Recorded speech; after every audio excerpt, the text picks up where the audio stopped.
Aici este cimitirul săracilor, groapa comună, exact pe acest loc,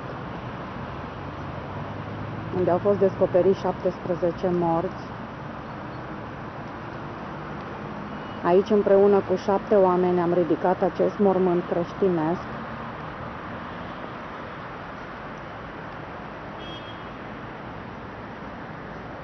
Pe acest stâlp au fost cândva și lanțuri de jur împrejur, au cam dispărut.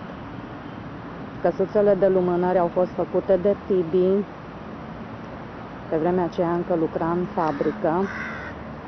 Nu mai există niciun geam, semn de vandalism. Acest nuc a fost plantat ulterior de cineva, a crescut foarte mult. Văd că au apărut și coroanele.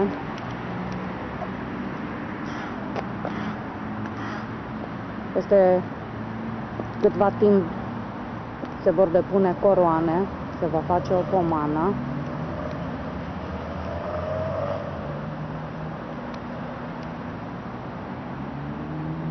Au făcut puțină curățenie aici în cimitir. Au mai apărut niște cruci.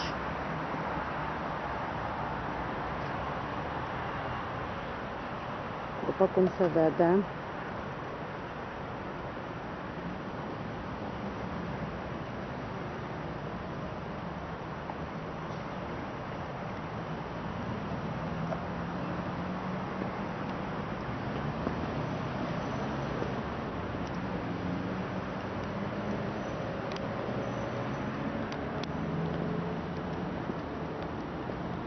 Iar pe această placă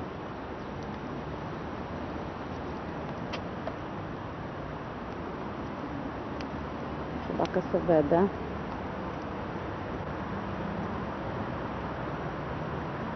ce este scris: veșnică pomenire eroilor necunoscuți căzuți în Revoluția din decembrie 1989. Și de desubt, pentru că n-am vrut să ne punem numele, este un grup de oameni de suflet.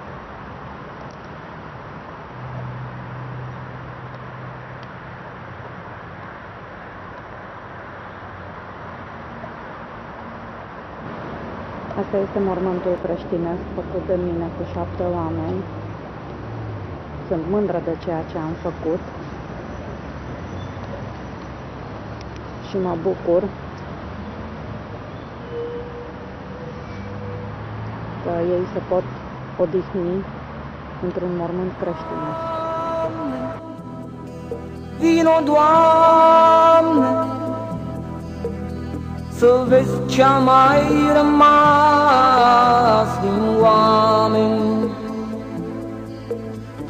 Doamne, vino, Doamne, să vezi ce-a mai rămas din oameni. Nopți lungi și triste, acasă mă gândesc și pe voi acolo vă zăresc. Sunt nopți pline de groază pentru mine în război. Sunt nopți de bază acolo la voi.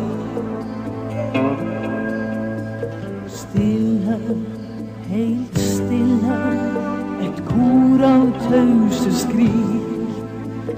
Gråt uten tårer, og så alt for mange svik.